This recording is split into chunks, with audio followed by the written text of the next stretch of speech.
This is Shawn White. Well, it was Shawn White when he was 457 pounds. This is Shawn now, after he lost 269 pounds in about a year by following the carnivore diet. He's also reversed his type 2 diabetes, gout, high blood pressure, sleep apnea, and major depression. I was so intrigued by Shawn's story that I asked him to sit down with me and we chatted for over an hour about his experience. You can check out this full interview, but just so you know, I've done my best to break this video down by chapters, and you can search the description and click any of the links to jump ahead or watch all of the questions that I asked Shawn in this interview. You started at 457 pounds on April 17th of 2022, correct? That's correct. So Yeah, at least 450. I didn't have scales that would go that high. I had to wait till I went to the doctor. So I was 457 pounds at the doctor. Yeah. And then so, yeah. now it is August 22nd of 2023. So a year and a couple of months. Where are you at? 188. That's insane. So how many pounds is that? Don't make me do the math. 269. That's crazy. I just look at how my body responds to what I'm eating. Yep. Obviously, eating other ways led me to a place that I didn't want to be, and eating this way has helped me to gain control over my emotions, my mental health, my physical health. It's allowed me to be a husband again, a dad again, a son again, a friend again, an employee again. It's helped correct all my lab values that were way out of whack. It's helped me to get gainfully employed again. It's helped me to study and have a relationship with my creator more than I ever have. It's helped me to be able to share a journey with other people who were experiencing living the same way and see them started on that journey as well. So I feel like overall, it's not just that it helped my own particular body and heal me, but it enabled me to do so many other different things that I feel like that's what God led me to do, man. Yeah, I like that. And so it's so much bigger than me. And honestly, if the YouTube thing and the Facebook stuff that I do goes away, I'm still going to be right back here in the backwoods of South Carolina sharing what worked for me with somebody else. Shawn, go ahead, kind of give your big picture story here for everyone who has not come across you before, if you would. Absolutely. And I'll say too, thanks for having me on your channel, on your show, on your podcast. And, it's an honor every time I get to share, no matter how many times. I get tired of hearing it sometimes just simply because I feel like I'm not the type person to speak about myself like that a lot. But I feel like it's bigger than me. So I appreciate you allowing me to do that once again. And so, I'm Shawn White. Just a normal guy from the backwoods of South Carolina. And, like many other people from my area and my age, I'm 40 years old. I grew up in a single family, a single parent home. My dad wasn't, around, but he wasn't in the home. I made a lot of bad decisions when it comes to health. When I was old enough to make my own decisions, it wasn't really a priority like most people growing up. You don't start thinking about your health until you get older and start having problems, I guess you could say. Yeah. I've always been in healthcare, around healthcare or in healthcare. My grandmother was a nurse before nursing was a thing. She was a home nurse, right? She was the original nurse. The old school original nurse, right? And then my mom has always worked in healthcare and still does in one fashion or another. I started out as a CNA many, many, many years ago, working in nursing homes and, just trying to take care of people. And that translated over into later on in, going into EMS. And so I worked EMS for roughly around 12 years. Lost my job in 2019 as I was a paramedic for a county service, emergency service. And I had reached a point where all that not taking care of myself, not taking care of myself mentally or physically, it just all accumulated up, added up, stored up and all hit at one time. And I was just in a position where I completely understand why I couldn't do my job, because I could barely, get around. I could barely take care of myself, and nobody wants a paramedic showing up on their worst day, Yeah. over 400 pounds. They don't know that I had high blood pressure, gout, non-alcoholic fatty liver disease, sleep apnea. I could hardly sleep. The depression that I was carrying around with me, the probably post-traumatic stress and anxiety and all those things. But those were definitely not helping. So, like I said, in April of 2019, I ended up losing my job as a medic. That was around the same time COVID hit, and so it was a complete perfect storm to just send me spiraling further and further and further down into a hole. I had tried many diets, even up until that point. I had taken shots, the little HCG shots or whatever, to try to lose weight. I had gotten amphetamine from prescription from the weight loss clinics. I had tried hydroxycut. I had tried every diet, starving myself, doing this and doing that, whatever. If it would help you lose weight, I probably tried it. Yeah. And I tried the eat less, move more thing. And none of it was sustainable. None of it was things that I might be strong.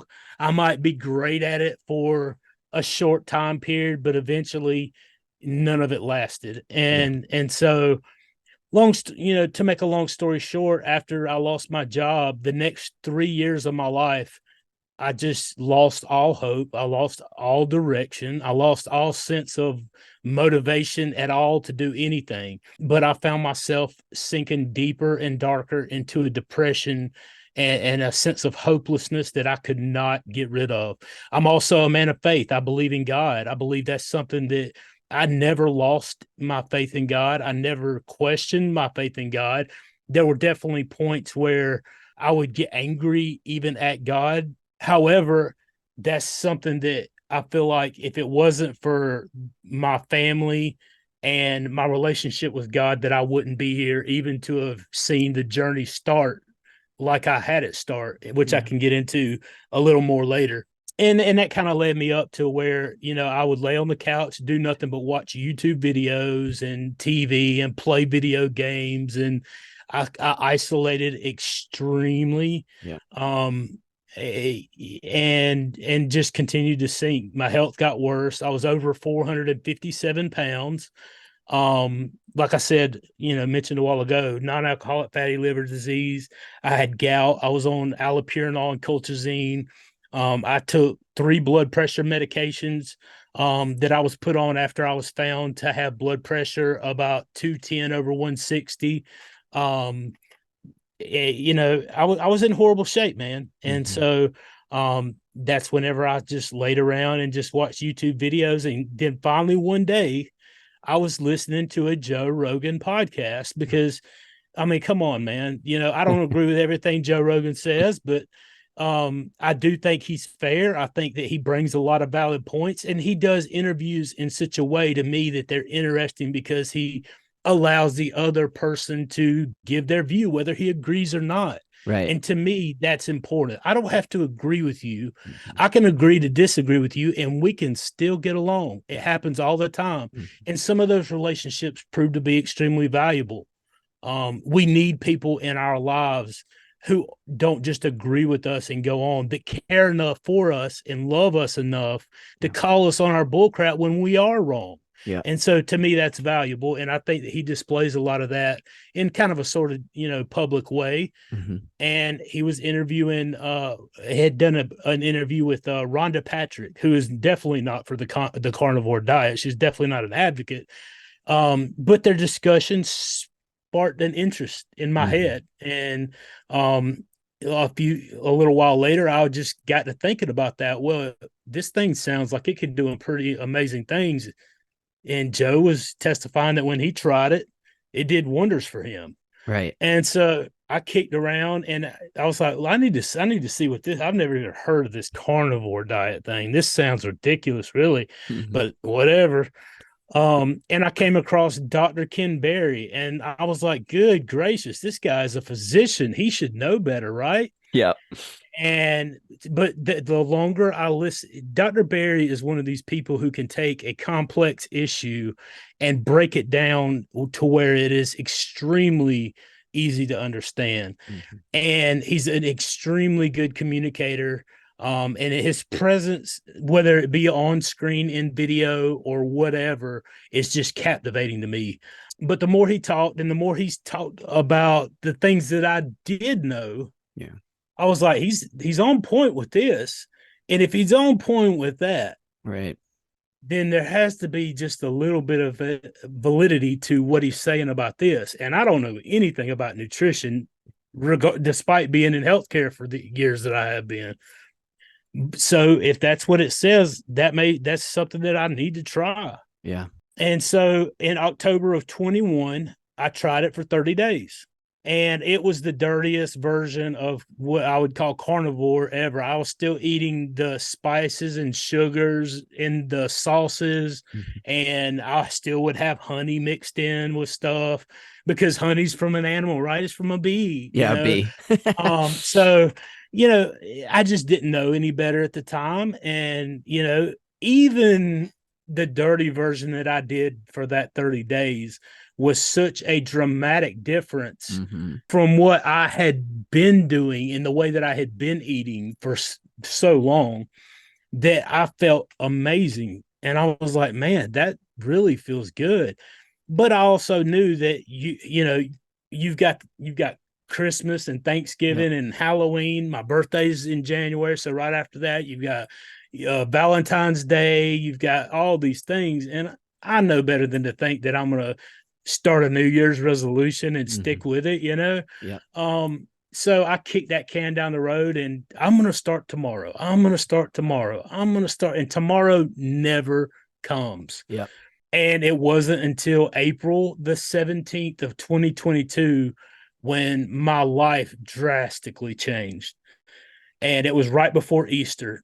My wife's family always has get togethers for Easter, at her aunt's house, and we were planning to go. And I said, I'm not starting tomorrow. I'm starting today. Today Nice. is my day. And I don't know what it was that made that day any different from any other day. I was just simply tired of living, honestly, I guess is what it was. It was either some things were going to change or I was just tired of being here. Mm. That was the day that changed my life. My wife says, well, what are you going to do about the dinner? I was like, well, I hope they got some meat, or I just, today I'm literally going to go 100 on this. And from that day to this one, I have had some things that are off plan, but I always had it once and went right back to my plan. Yeah. I put steps in place to be successful, and I never, I had a plan that if I can't stick to this, this is what I'm going to do. I had once I got going down that road a little bit, some things started developing, and then the plan started coming forward for me, and I was like, this is amazing, and whatever's happening in me is truly changing things. Yeah. And I want to max this out, see what happens, and see where it can go. And it enabled me to do that. And along with, obviously for a long time I had prayed as well and said, I asked God to do in me what only he could get the credit for. I mean, honestly, a lot of us can pray those prayers, but looking back at the situation that he brought me from and looking at my story, and though it's still being written in the things that I'm able to even be a part of now, I think that he's fulfilled that prayer. Yeah. I'm not trying to get all super, oh God, God audibly spoke to me in this Mm-hmm. voice, and I'm not going there. I'm Yeah. just simply saying that, I prayed a prayer and God heard my prayer. And if you look at my story and the things that I've been able to accomplish in the times that I've been able to accomplish it, I had to get that from somewhere. Yeah. I had to be enabled from somewhere, because I didn't have that in and of myself to be able to do that. Otherwise, I would not have ended up where I was. I would have done that before then, right? Right. So I feel like that the prayers, for whatever reason, were answered. Yeah. Now I put in the work, I put in the consistency, I put in the dedication, and all those things as well. But whenever I fall short, he enables me to do more than I'm able to do. Right. I just think it's amazing. So that's kind of how I came to Carnivore, and how I got on this journey to begin with. I've got so many like questions. You see me write and I like get so many questions here. The one thing I wanted to point out that you just said is essentially you started before you had the perfect plan, before you were even ready. You had a general idea of what you wanted to do, but your wife was like, well, what are you going to do it here? Be like, I don't know. I'll figure it out when it happens. Right. The only thing that at the time, like I said, I was so like, when I say I was depressed during those Mhm. 3 years leading up to this day, it was depressed. Like I would sleep all night, get up, take a nap, sleep all day. And this went on for months and months and months. It turned into 3 years. Yeah. I didn't leave the house. I could not even stand for the lights to be on. I would take lights out of the light fixtures because I could not stand when my family would cut a light on in the Mhm. house, because whatever it was about the light being in my eyes, or any kind of like, I would put blankets over windows. Like I could not stand, like I just wanted to be in this dark hole and sulk and isolate. Yeah. And it didn't start out like that. It just, that's how, where I found myself. I couldn't take a shower without sitting on the side of the bathtub, Mhm. because I would be out of breath even Yeah. just trying to take a shower, that little bit of movement of washing your body. Yeah. um Things like that. And so, yeah, absolutely. I didn't have a plan. I didn't know where exactly the trajectory of that my goal was at that when I first started. I just knew for a fact that I couldn't stay where I was. Yeah. And whatever that is that was propelling me to, you either make a change or you're not going to live much longer. I really honestly believe that if I didn't do some changing and some quick changing, that I wasn't going to be around, and didn't care honestly if I was around much longer. You and I, we share that in common. I used to suffer from real severe depression for more than a decade.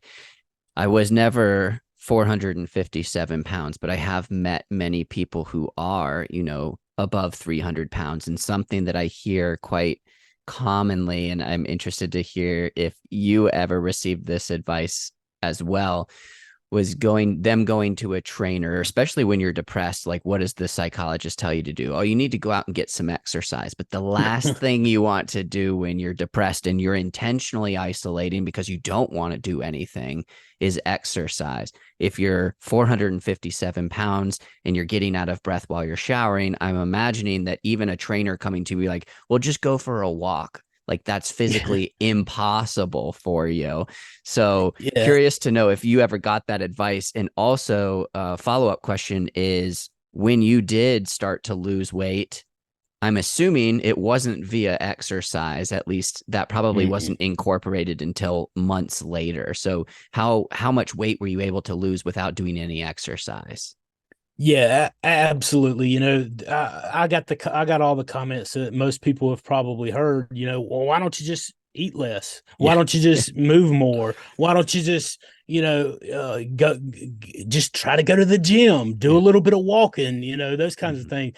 That would have been all fine and well and great. The issue that I had, and a lot of other people find themselves having, I couldn't stand for longer than about 20 to 30 seconds, because Right. I would start going numb in around my sciatic nerve area, from the back of my hip down to the back of my knee. And once I started feeling that numb ting, and I compare it to, like, if you've ever tried to sit Indian style on the ground and Mhm. go to stand up and your foot is like going to sleep and you get Yeah. that prickly feeling in the end of your in the bottom of your foot.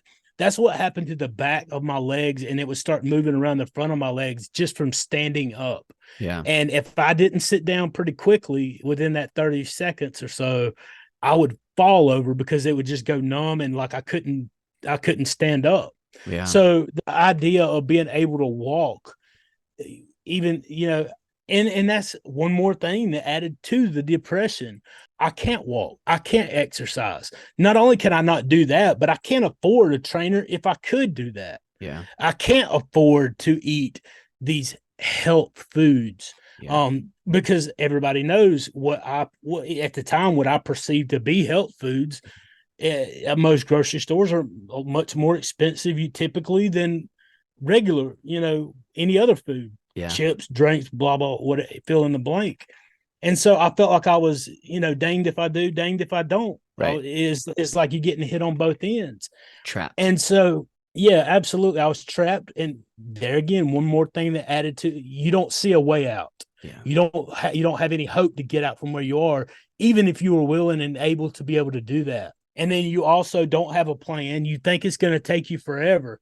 And and you as well mentioned not working out. Yeah, I couldn't work out, so obviously it wasn't going to work. Fortunately, I came across Ken Berry, who was honest and just put it out there. He didn't say I was going to lose 269 pounds in a year. Yeah. He didn't say I was going to be able to bench press a VW bug day after tomorrow. He also didn't try to get me to subscribe to a plan that cost $3,000 a month, Right. or buy a pill that cost me $75 a month that I couldn't afford. He Mhm. wasn't trying to get me to commit to a whole bunch of hoopla and buy his products and get in his program and buy this book. Now that he's got great books, and I would suggest anybody buy them. Mhm. But that's not what he's about. He was honest and he said, look, you need to try 30 to 90 days of beef, butter, bacon, and eggs. That's going to give you, it's an elimination diet, and it's going to eliminate a lot of these toxins and foods out of your body. And so that's the advice that I was hearing and the counsel that I'm hearing from him.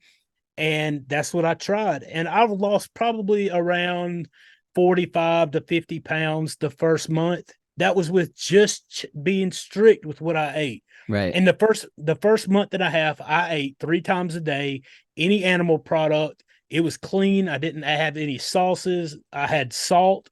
Every once in a while, I would throw in just a little bit of minced garlic just for something a little bit different. I would drink water. I would eat all the butter I wanted. I would eat all the beef I wanted. I would eat all the chicken I wanted, the salmon.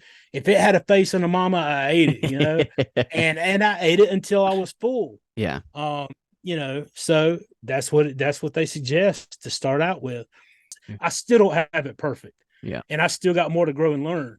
But whenever I started seeing those changes, around month 2 is when I started seeing some drastic changes outside of the weight loss. Right. And so that's what I did. And I saw some dramatic changes mentally. I was seeing some physically with the weight loss. It's like something took over in that first, month and a half, 2 months, that I didn't have the motivation to begin with per se. But as I got a shirt, motivation follows action.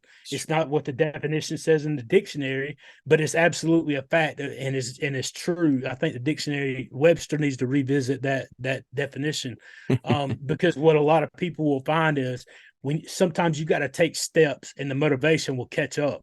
Yeah. And propel you forward. Yeah. Well, especially when you start to reap some of the results, the positive results, not even, as you just mentioned, purely physical. Like, yes, the weight loss is amazing. When you're 457 pounds, your body doesn't want to hold on to all of that extra weight.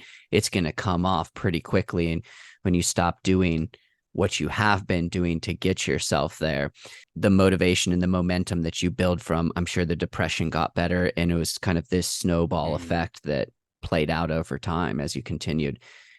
Man, you mentioned so many good things. The one that I want to touch on real quick, first and foremost, is you mentioned that you have the consistency, that you've been consistent. What do you think contributes to your ability to remain so consistent on a diet that, as you mentioned, I'm glad you mentioned this, because we'll admit that it's a biased opinion as of right now, because I haven't done all the research. I don't think I could spend the next year and not know as much as you probably know in terms of the carnivore diet. But I do believe that one of the bigger reasons it works is because it is an elimination diet. It's going to eliminate a lot of the foods that are causing inflammation, that are causing sickness and disease in people. But it's also, in my opinion, a lot stricter than the elimination diets that I was taught when I went through my nutrition education and certifications. So what gives you the ability to stay consistent on a diet that is, I don't know if you'd agree with me or not, but is, in my opinion, one of the most strict diets that's out there in terms of what you're allowed to eat and what you're not allowed to eat? To be quite honest with you, I think it was based on the fact that I knew I needed a mental transformation in the way that I looked at food. Mm. It was, I started pretty quickly realizing after I got the sugar and the carbohydrates out of my diet, what they were doing to me that I never understood and I never realized. Until you Uh, removed them. before until I removed them and kept them removed completely for an extended period of time. Right. And I was like, man, I have never felt, it was like a euphoric feeling. Yeah. And the only thing that I can compare it to, and this, may even offend people, I don't know, is like trying drugs when I was a teenager. Yeah. And that high you get from that first time you use those drugs. Once I removed those sugars and carbohydrates and processed foods and seed oils from my diet, and I was literally just eating the meat, I felt that euphoric feeling every once in a while would come over me. And I'm like, man, I have, like, the only thing I can compare that feeling to is getting high.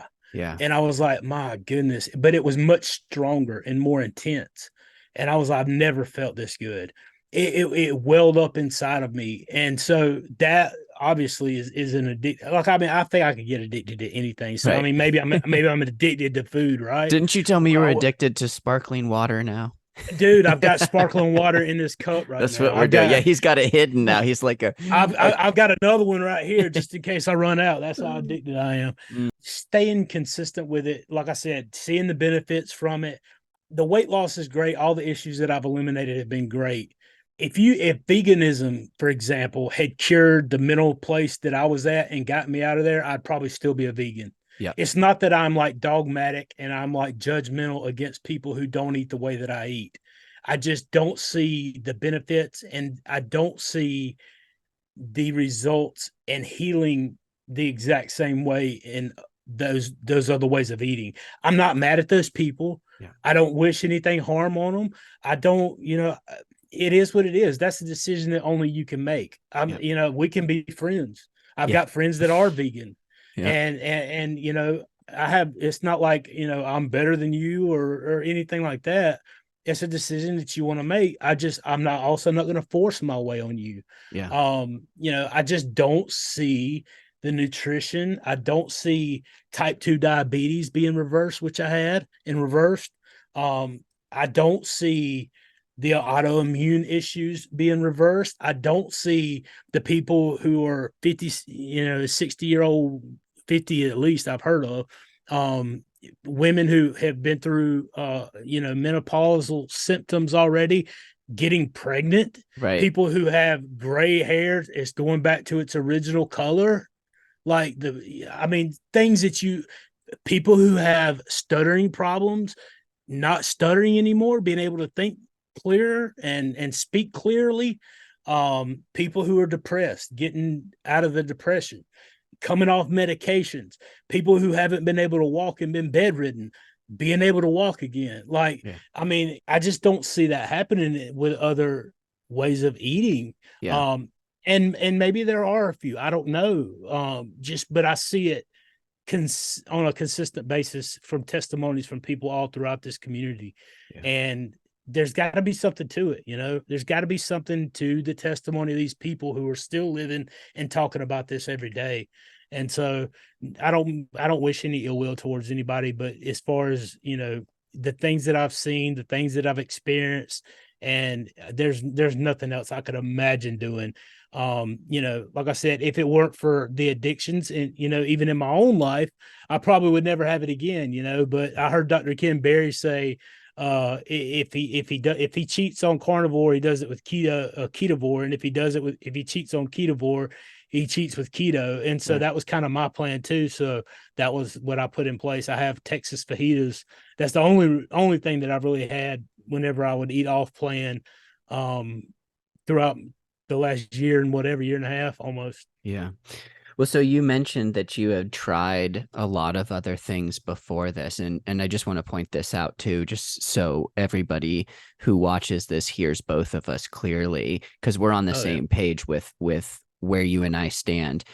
Is this works for you? If something else works for this person, I'm perfectly happy with that. It's just If Yeah. something's not working for you, I want to be able to show you, hey, there's other options out here. This is not Mhm. the only possible way. But going back to some of the other things that you had tried before, because I know that there is a good amount of research and evidence, speaking for type 2 diabetes, for example, coming off of medications. Ketogenic diets have been shown to be really good at those. Mhm. Fasting plus keto diets is even more of like a magnifying glass for that. What made carnivore much more sustainable for you versus keto or intermittent fasting? Well, honestly, whenever I started looking at and listening to how it worked and how it the science of it, about how it doesn't spike your insulin and your blood sugar the same way other diets do, um I was like, well, if keto can do that, I've got so many issues. I feel so bad, like I'm going to go to carnivore, because if Hardcore. keto, yeah, if keto would do it, then I know carnivore can do it. And if Right. carnivore doesn't do it, then nothing's going to do it apparently, and I'm done. Right. Yeah, So that's just the way my brain works. I like Like it. if I need 7, I'll give 10 just because I want to make sure everything's good to go. Yeah, If I'm supposed to be here at 5, I want to be here at 15 till, just because that's just the way my mind has been always worked. I give more than, try to give a little more than what's required. yeah, And then you should be good, right? And so originally that's what I was thinking. And then I didn't even think I could do beef, butter, bacon, and eggs, right, BBB and E. And that didn't even enter my mind, but I knew that I could do all meat for at least 30 days, or right. 60 days. Anybody can do almost anything for 30 to 90 days. I was like, I'll do the carnivore thing and see how that works. And whenever I was in, like I said, I was in that community, they did the challenge. They issued a challenge. So for the month of June, we're going to do beef, butter, bacon, and eggs. Mm-hmm. And we're going to see if we can do that for 30 days. And I'm like, oh, what the heck? I don't think I could. I don't know that I can do 30 days, but I'm just about to do anything for 30 days. Yeah. And by June, I had started seeing some changes in how I was. So I'm like, yeah, I'll jump in on that. Mm-hmm. And I did. And I'm like, man, at first it was because I was, even before going carnivore, I didn't even like steak a whole lot, Yeah. honestly. Like, I mean, it is what it is. I loved hamburgers with fries and ketchup Yeah. and the things, And the Coke to go uh, with it. and the super sized Coke, Yeah. But I could take or leave steak anyway. But like I said, that challenge got issued, and I was like, well, I'm going to jump in on the challenge and see what I can do. Maybe it'll help. And I started, and at the end of the 30 days, I was like, this thing is like a superpower. Yeah. I felt it was more based on what my body was telling me and the experience. It's hard to put that into words unless you experience it. That's why people have to try it, Yeah. because it's difficult to get over your addictions and do that. But once you do and you start experiencing how your body feels, it completely changed me, and I didn't want to stop.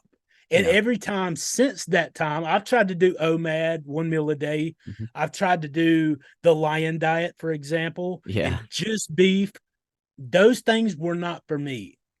That they may be for some, like you talked about Michaela Peterson. Yeah. She had to eat the lion diet for a long time, because anytime she added anything else, it started destroying her body. Yeah. She could function at the lion diet. Other people find keto is their thing. Other Right. people eat other ways. It is what it is. For me, beef, butter, minus the bacon so much, because it really just, the appeal hasn't been there for me for a while. I do have it every once in a while still. Mostly the beef, butter, and eggs and Okay. salt. Yeah. And so, like, that's where I feel the best. When I eat other ways, I always go back to that, because I feel so good and I can tell a difference. Even eating, like, I eat a ribeye with the fat not trimmed off of it, eggs with about a half stick of butter mixed with a yolk and Mm-hmm. like deviled, Mm-hmm. basically. And then, maybe some bacon. Every once in a while, I'll even throw some pork rinds in there for something different. Yeah.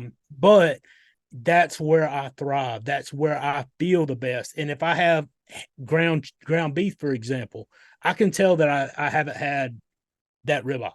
Or Interesting. if I have like chicken wings, every once in a while, I'll have some chicken wings. Mhm. I can tell that I didn't have that fatty ruminant meat. And Yeah. that's where, for whatever reason, it may be different for everybody. I don't know. I Yeah. can't tell you how you're going to experience it. But for me, that's where I thrive. And I feel so amazing that I literally don't desire to eat other ways or experience other things. Like Yeah. that's what I eat that's what I had today, Yeah. every single day. And I don't think about food. Yeah. I guess I know I'm rambling, but it kind of goes back to the consistency. Hmm. I have such a freedom from what I didn't even realize or know was an addiction. Yeah.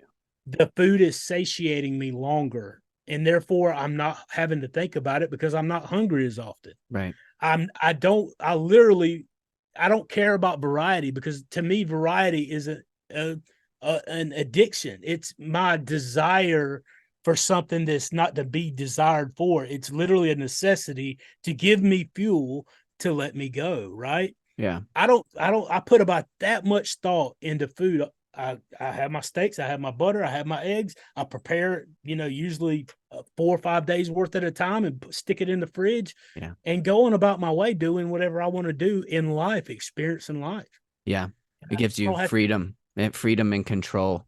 How you and I connected, or I should say, I mean, nobody really cares how we connected. That's not an interesting story. What's interesting to me, and I would think you'd agree, is that what drives you and me is very similar in that we want to help other people Mhm. see the truth. And in order to search and actually discover the truth, it often involves trying out and testing out a bunch of different things to find out what really does work and what doesn't work versus just going off of this person's opinions and trusting everything that they say, which Mhm. goes back to that's why I'm in all likelihood.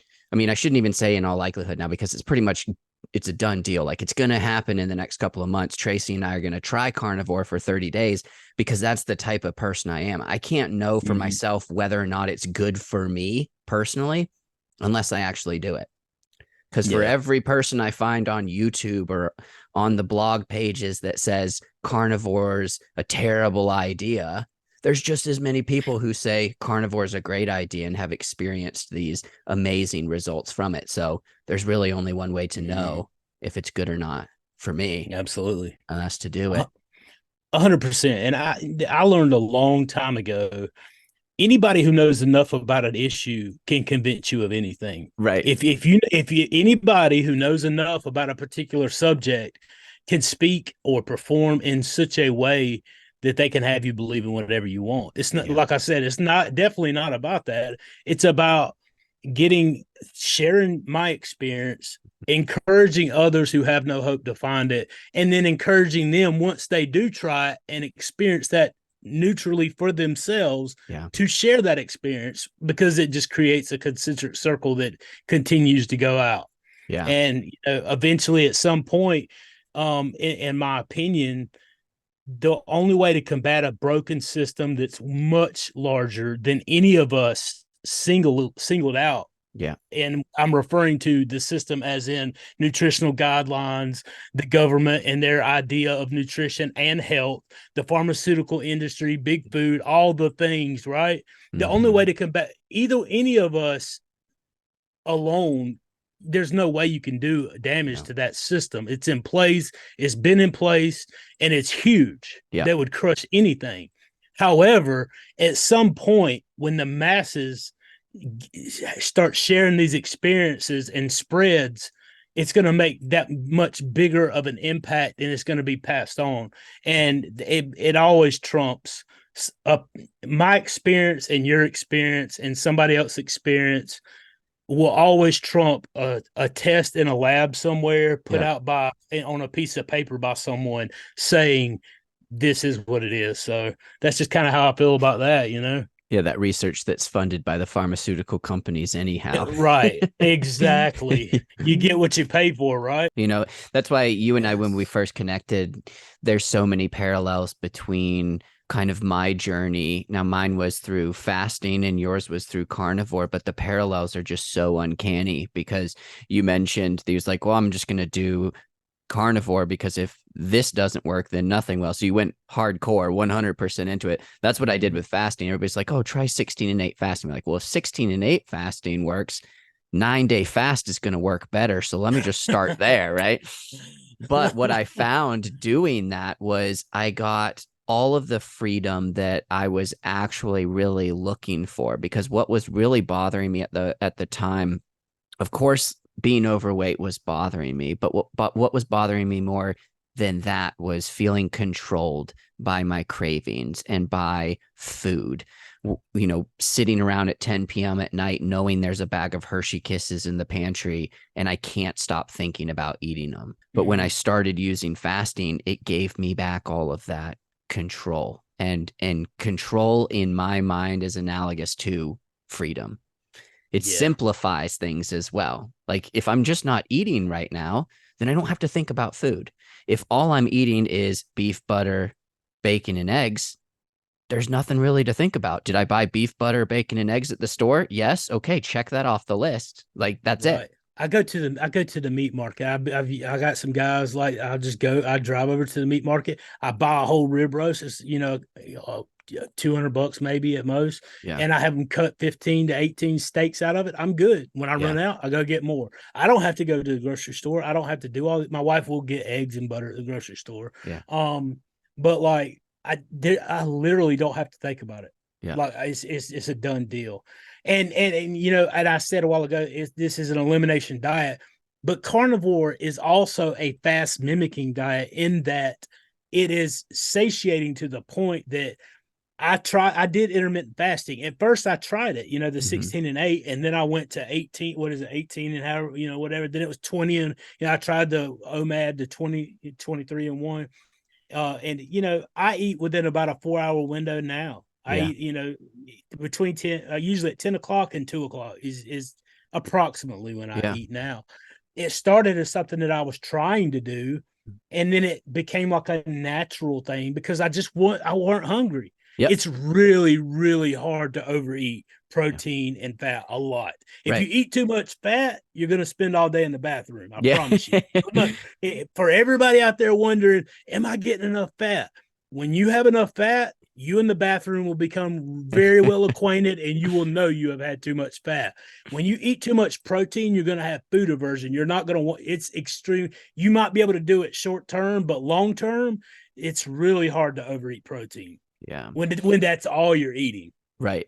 Yeah, which was another question too. I mean, I'm always telling people if you just stick to primarily real foods, it's very difficult to overeat real foods. They don't have all of the addictive chemicals pumped into them that processed foods do. Mm-hmm.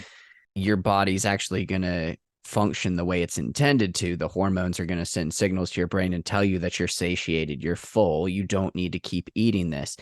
But a question that I had for you just reminded me of is before you started carnivore, did you, I think you did because you kind of alluded to it, but you ate a lot of junk food, what we would call junk food. Did you Mm-hmm. overeat a lot of processed foods? Yeah, man. I overate. Well, I mean, like I've never been a huge sweet, but I would overeat everything. Yeah. I was eating 4. If I was hungry 5, I would eat 5, and those what I was eating was burning through me so fast, and I Yeah. wasn't doing anything. Yeah. But it was not just a comfort food, but it was a coping mechanism. It was something to do when you got bored. It was the thing that's there for you when nothing else is. It's all those things Yeah. combined and rolled into one, and it's a necessity because we have to have food to survive. Right. Right. It's the perfect thing to develop an addiction and habit and everything on top of that. There's so many levels to the addiction and the emotional attachment to it, coupled in with the necessity of what we need to eat. Yeah. That it's just the perfect storm. Yeah. So then for anyone who's struggling, maybe we can't make that big of a blanket statement, but for somebody who is potentially struggling with food addictions, which I have in the past, you just admitted you have, I think a lot of Oh, people absolutely. do. Would you agree that it's one of the ways to overcome that is to severely restrict and limit yourself in terms of Mm. what you could not. I'm not going to say how much you eat, but what you can eat. So if Shawn can only eat steak or eggs or butter or bacon, the Mm. chances are, what I would argue is the chances are going to be much less that you're going to eat out of some emotional feeling, because it's not going to provide you with that emotional release because it's the same thing you've been eating for weeks. Yeah, I don't know if I didn't really look at it that way. Yeah. But yeah, I do think that we look at being able to do whatever we want to do as being free, but freedom is Right. not being able to do what you want to do. Freedom, that's called being a slave to your own desires and your Right. own addictions. And so freedom is having something, being having the right things in your life and being committed and dedicated to the right things. And so I do feel like it makes a difference because of what you're eating, not because of just the limited amount of products that it is. Because if you're just doing carnivore and that works, you can still experience basically the same thing. And there's many different varieties of animals and natural animal products, fatty Right. ruminant meats and whatever, that you can consume. So there can be a lot of variety. Okay. So I don't know that it's just the limited amount of it.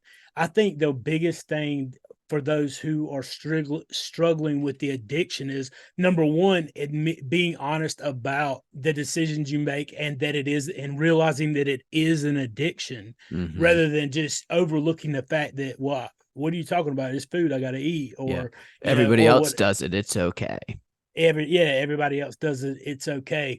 If we get honest with ourselves and understand it for what it is, that will allow us to make the mental transformation that we have to have, because we have to change the way that we view it and understand it before we can change the relationship we have with it. You got to Yeah. see it for what it is. Yeah. So you kind of alluded to how you purchase your food. You go and buy, did you say a half rack? Because one of my No, questions for you was how much money do you spend on food per month? If you're comfortable answering that question, simply because it's a very basic question, but I bet other people are wondering, well, yeah, if I went to an all steak diet, man, what's my grocery bill going to look like? yeah, so I buy a whole rib roast basically at the butcher. And so it's about 18, 19, somewhere in there, steaks. And Okay. then I go through probably about 4 or 5 sticks of butter a week, and probably 24 eggs, or maybe there around about. Okay. The last time that I figured it up, it broke down to about 17, $18 a day is what I spend to Nice. eat. Yeah, and that's eating one fatty ribeye, 4 or 5 eggs, and a half a stick of, round about a third to a half stick of butter a day, somewhere in there. Nice. And then just drinking regular water, not these stinking $high carbonated water things that I But got this addicted one's to. key lime. It's this Right? one said on it's right here. This cracks me up. I pointed this out to Trace last night. So ridiculous. It says naturally essenced. It's not naturally flavored, it's essenced.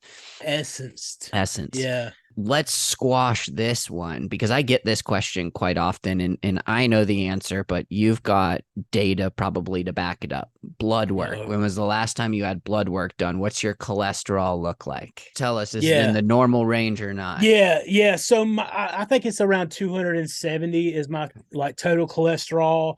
My triglycerides were, when I first started, were almost 200. I Yeah. mean, they were really high, and they were like 90 last time I checked. My alt, my AST, AST and ALT, for my liver, they were great. Um, I started off with an A1C right at 7, and it dropped down in a couple of months to like 5.3. That's Um, insane. That's by amazing. So you went from August, type yeah, 2 diabetes to normal range in 2 months. yeah. I've been a pre-diabetic for 25 years. Yeah. I've had high, numbers, and been right under that type 2, and I finally was diagnosed with it, Yeah. and it dropped down, and yeah, from April to August. That's So crazy. yeah, from 7 to 5.3. And then when I had it tested the last time, which was January, February, whenever it was 5.2. So it's still Boom. dropping. The Yeah. last time I went in May, I didn't even have it checked because I was under, and I Yeah. haven't been doing anything to make it go up. Yeah. So it was amazing. My gout, my uric acid levels are great. I haven't taken any allopurinol and colchicine. My blood pressure runs about 120, between 118, 16, 118 to 122, right in that frame. Hmm. And from 68 to about 72, right in there, Yeah. off of all three Yeah. amlodipine, lisinopril, HCTZ. Okay, so practical questions that people might be asking. Like, let's say somebody's listening, they're like, oh, I want to give carnivore a shot, but I don't know how it Mhm. fits into my life because I go out to eat a lot or I go to lots of events and my family is not going to eat this way. How can I eat this way when and expect my family to be okay with it? What would be your answers for that? Oh man, see, I always go to my go-to guy, my Dave Ramsey. He used to Mm. always say, and I wish I had listened to a lot more of his advice. Maybe I would Right? have some financial funds. Yeah. However, he one thing he always said about your finances is, if you want to live like nobody else, you have to live like nobody else. Love it. And so when you get ready to change your life, when you get ready to change your health and your nutrition, obviously you have come to the understanding that what you have always done isn't working. Correct. So if you want to live like nobody else, if you want to thrive and have the experiences and all the things like nobody else, then you're going to have to commit and do the things that nobody else does. Yeah. That may be redefining your boundaries. Hmm. If you have lived in such a way that you violate your own boundaries, you have showed everybody around you that those boundaries are okay to violate. Right. And so they don't stick to the boundaries that you have in place. There's a lot of things that I would tell them, set those boundaries, expect other people to follow them, but you follow them as well. Don't Right. violate yourself at the expense of yourself. Yeah. Um, Set up things in your life, make decisions, and for some people that means cutting people out of your life. Yeah. The hard things, man. I'm not saying go out and divorce your spouse or put your kid up for adoption. I mean, I come got rid on of my now. children because they wouldn't eat meat with me. Right, exactly. I mean, I'm not suggesting that at all. That's ridiculous. Right. But I mean, there are some relationships that we know are unhealthy, Right. and it's going to be hard, and it's going to be just as hard as changing your life. Hmm. But that's exactly what a lot of us have to do. When you get it set in the forefront of your mind that you want to change your life, you want to change your health, you want to thrive, you don't want to be depressed and down and hopeless and all the things that we have found ourselves diseased and everything else. When you realize that you don't have to stay that way, you're captivating yourself. You hold the keys to your own prison cell, Right. and only you can let yourself out. You make the decision to let yourself out, and then you thrive. And that's obviously multi steps, but I would say make hard decisions, Yeah. take responsibilities for your actions, make it's always a choice. Yeah. It's always a choice. I personally had to quit making excuses for myself, Yeah. playing the victim and saying that I can't do this or I can't do that because of reasons attached to everybody else. Well, if you had done this, I'd be able to do this or this or this. No, your decisions at the end of the day are 100% your decisions. And whenever we start being honest with ourselves and honest with other people about those decisions, then we can thrive and we can change those decisions. Yeah. But until we get to that point, we're fooling ourselves thinking that we can make changes and not being honest and not setting boundaries, and and that's just kind of what I would say to them in a Yeah. long roundabout way. Sorry. I love it. No, I love that. What you just said, I had this vision. I'm like, guys, keep your eyes out for Shawn White because in a year or two, you're going to see Coach Shawn White changing people's lives. And you reminded me of one of the things that has stood out from when I came out of drug addiction early on. People used to say to me, you only need to change one thing, everything. Yeah. And that's what Yeah. it all starts with, getting honest with yourself.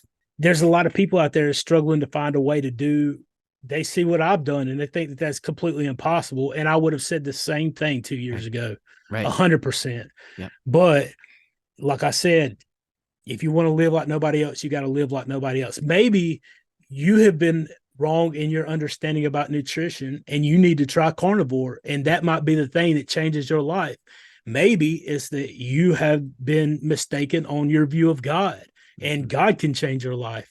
Maybe there's a lot of different things that people have been misunderstood about. Yeah. Be willing and open to change, and be willing and open to look at the possibility that maybe you were mistaken and then go on that. Yeah. If you try carnivore and in 30 to 90 days you feel worse and it sucks and your life's messed up and more miserable, at least okay, at least and you could even send me a message and tell me, hey, I tried carnivore for 30 to 90 days. My truck broke down, my dog ran off, all the things. So I mean, if that's the case, I just don't see it happening a whole lot. Right. And I just have faith that if you try, it'll make a difference for you too. Where can people find you and learn more about you, or even get in contact with you like I did if they want to?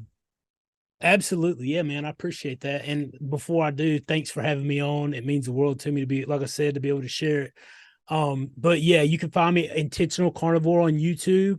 I'm the Intentional Carnivore on Instagram. And I started a community on Facebook. If you're investigating, looking, doing the ketogenic way of eating, that's keto, carnivore, BBB&E, lion diet, even low carb. We have a lot of people in there that are knowledgeable about that, and you're more than welcome to come jump in with us and learn more and start your journey right there, getting support with us. There's no medical advice in there, but it's called Carnivorous Community, and it's on Facebook.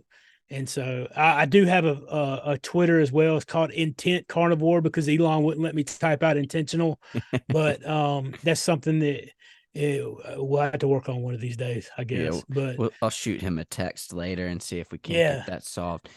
Is it cool? Why am I not a part of Carnivorous Community? I'm gonna have to join that because Tracy and I are gonna have 1,000,001 questions about how to cook our ground beef when we do this for 30 days. Jump in, man. Y'all are more than welcome to be there, and Yeah. anybody else, more than glad to have you. Guys, I hope you enjoyed that interview as much as I did. If you have any questions on the carnivore diet, please feel free to reach out to either myself or to Shawn. Again, you can find Shawn at Intentional Carnivore on YouTube. Please be sure to go to his channel and subscribe. If you haven't done so already, please be sure to subscribe to this channel, and we'll see you in the next video.